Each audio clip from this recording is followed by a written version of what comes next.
I want to do something different tonight.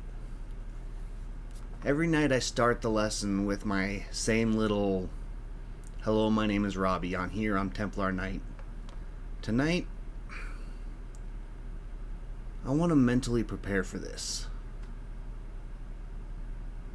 So, I want to take a second. Just want everyone to close their eyes. Breathe in. Hold it for a second. Just put everything at ease. Breathe out. Forget everything that's going on. We've all got stuff in our lives, but right now, let's just be here. Breathe in. Put everything aside for a minute and just take a moment to connect, to calm down, find an inner peace. Breathe out.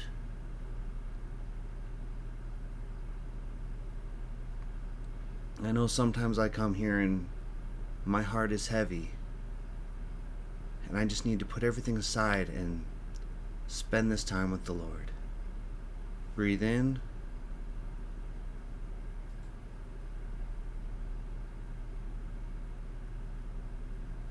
Breathe out.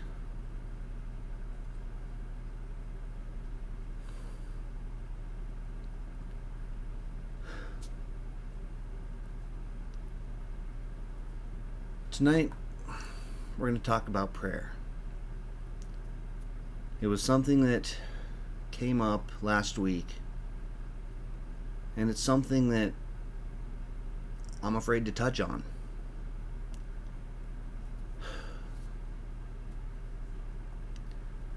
So I've spent the week looking into different stories, reading things, just doing everything I can to try and make an adequate lesson to explain the power of prayer.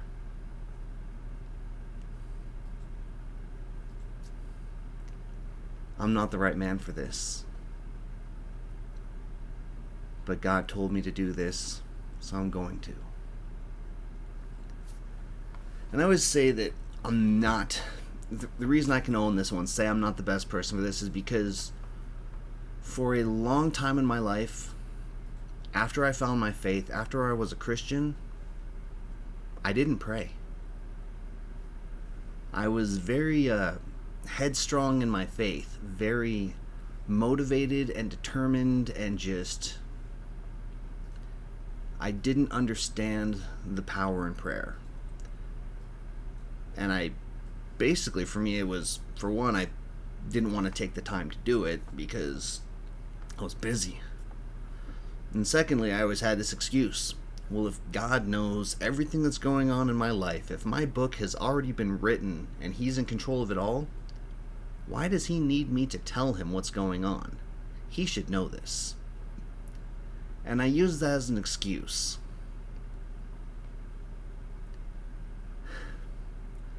And it wasn't until, honestly, when I got back into doing this, when I started this Bible study 3 months ago, that I really decided I needed to set time aside for prayer.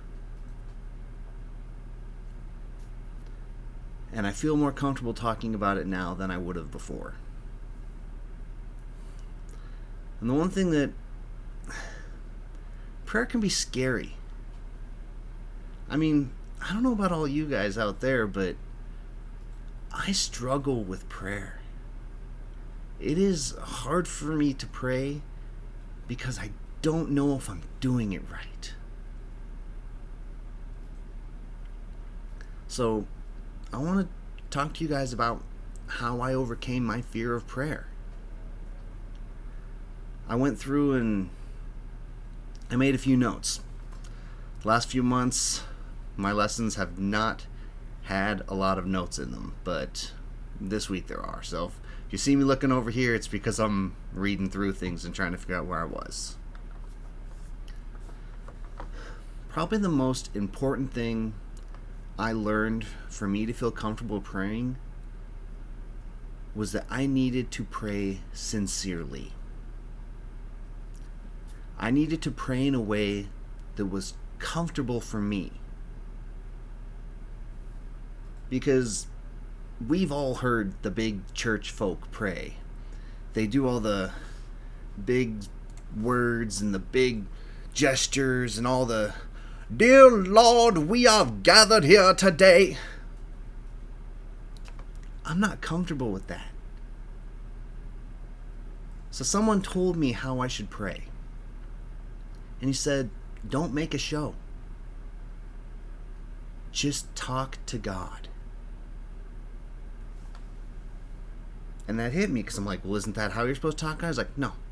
Don't talk to God like he's someone you don't know.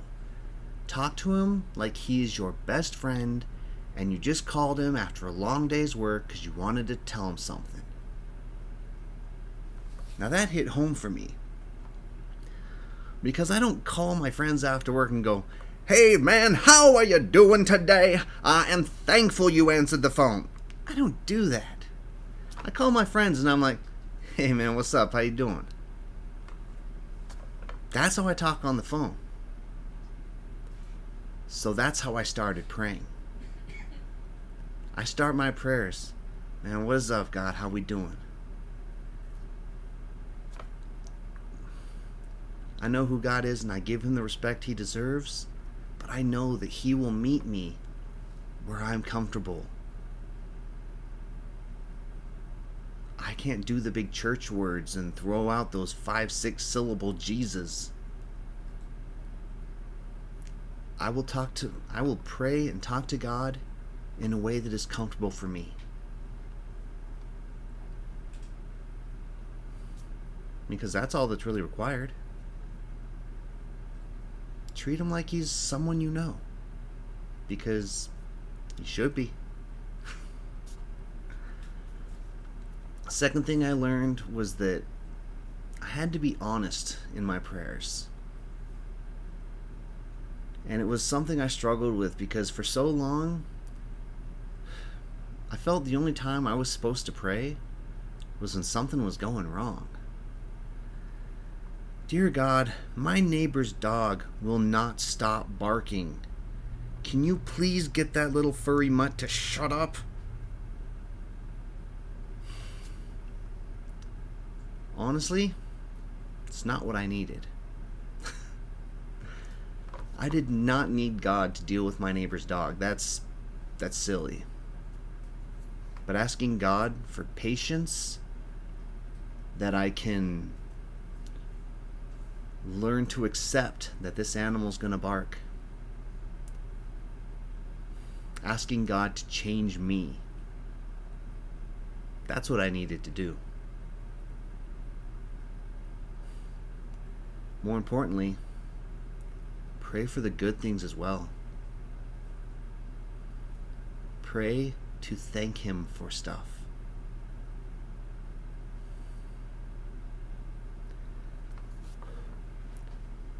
I've been having a lot of those prayers lately.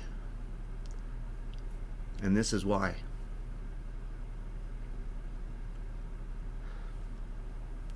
You people have given me so much to be thankful for. And God brought you guys into my life. And I thank him for you daily. And I ask him to be with you guys. Because some of you have a strong faith. Some of you already believe. Some of you may know about God, maybe not understand faith. Some people here might be against him. And I'm still praying for you. Because one day he's going to give you that sign and he's going to say, "Hey, I'm here. I love you. Turn. Go this way." So I'm thankful that God gives me the opportunity to be here and do this.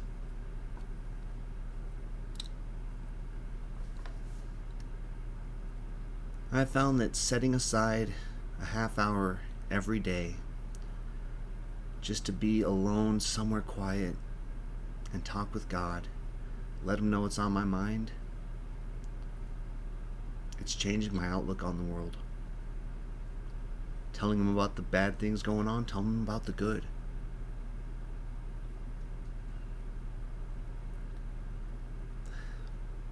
The third thing I realized that I needed to do in prayer was that I needed to trust Him.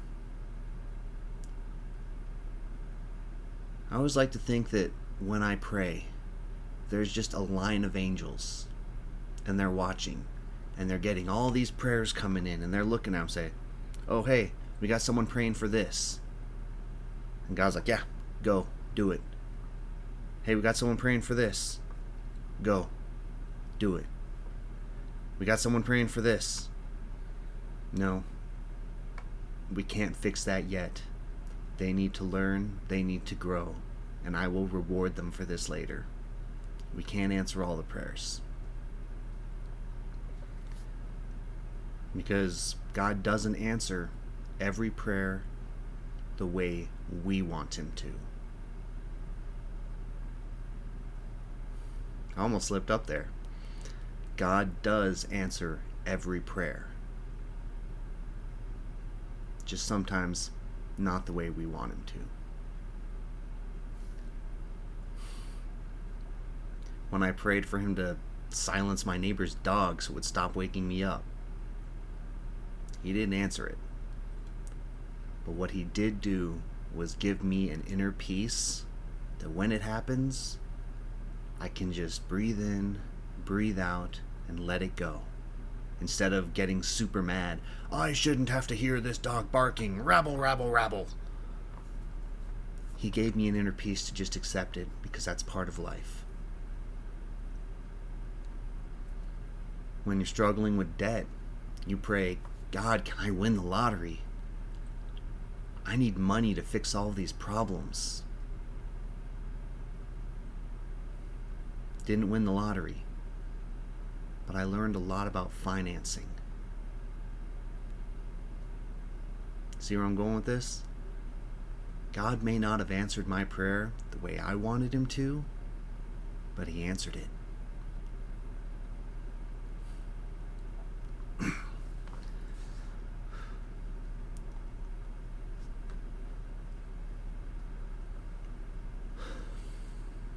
There was one key prayer that came up in the Bible, and I wanted to break it down because it is the way God asks us to pray. And it has all the key elements of every prayer.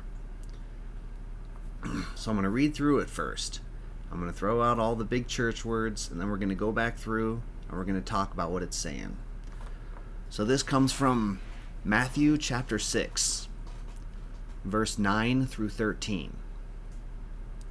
This is from the NIV version of the Bible, so most people will know this prayer, but this is what it says word for word. Our Father, who art in heaven, hallowed be your name.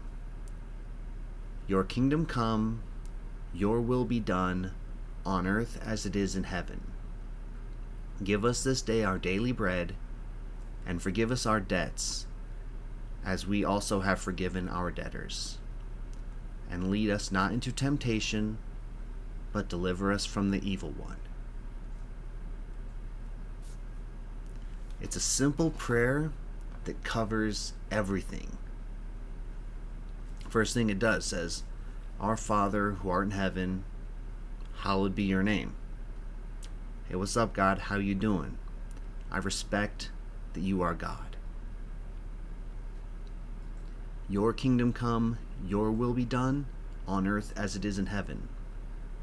That's saying that, God, bring heaven down here on us. Shine your light around us. Bless us. Give us this day our daily bread. Give us what we need to survive. Take care of me. Help me get through. Forgive us our debts, as we also forgive our debtors. Lord, I owe you. I owe you so much for what you've done. Forgive me everything that I owe, and help me forgive others. Lead us not from temptations, pretty straightforward. Keep me away from things that would draw me from you. And deliver us from the evil one. Again, God, keep us safe. Do not let Satan get a hold of me. That was how they said in the Bible. They called that the Lord's Prayer. And what is up, God? How you doing? I ask you to bless me.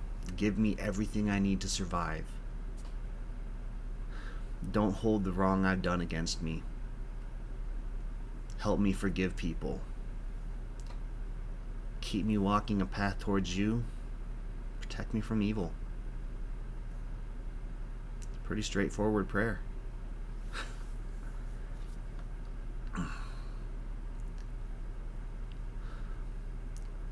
So when we pray, what are you saying? I'd like to think that, a lot of you call your parents and you talk to them. You had a rough day. Gotta call mom and talk to her. I just need to get this off my chest. God's there for that. I'm worried about something coming up in work. God's there for that. I've got some grudges that I cannot seem to let go. God's there for that. I have a test in school this week and I'm real nervous about it. God's there for that.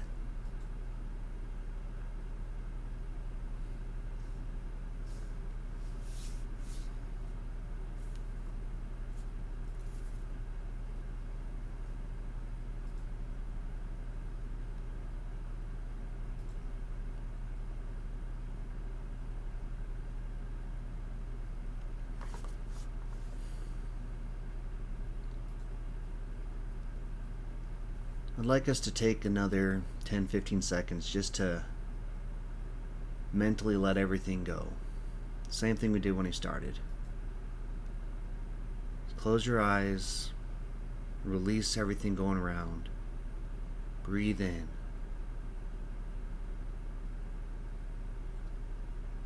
Forget all the trouble going on in your world. None of it really matters. Breathe out.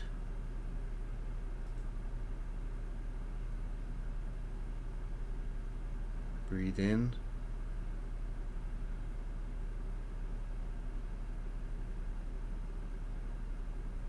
Just find calm.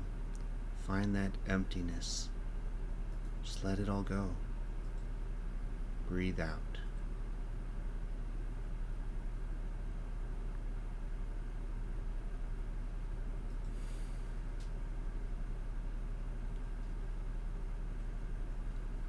I just did 2 breathing exercises. Before we started, I sat there quietly 15 seconds and I was breathing. I bet you all were. Every single last one of us was breathing. But how much easier was it when you were focused on it? How much more calming and relaxing was it to think about breathing?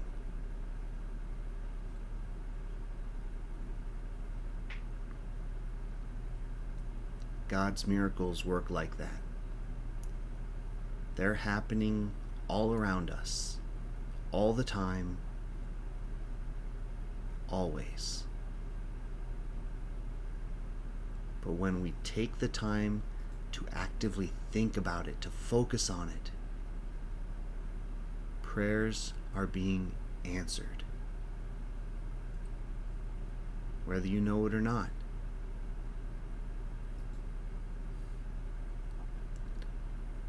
So this is what I'd like you guys to try this week. I know a lot of you, this is going to make you feel uncomfortable, but when you're alone, by yourself, and you've got 5 minutes, doesn't matter what you're doing, take 5 minutes, try talking to God. Let Him know what's going on in your life. I know a lot of you that's probably very uncomfortable, and I understand if it's not something you want to try. But I'd really appreciate it if you did. You'd be amazed what God can do. There is power in prayer. So just every day this week, whether it's when you start your day before going to bed, on your way driving to work, whenever you've got time, just, hey God, I'm kind of new at this, so bear with me. I want to thank you for this. I want you to help me with this. I trust you.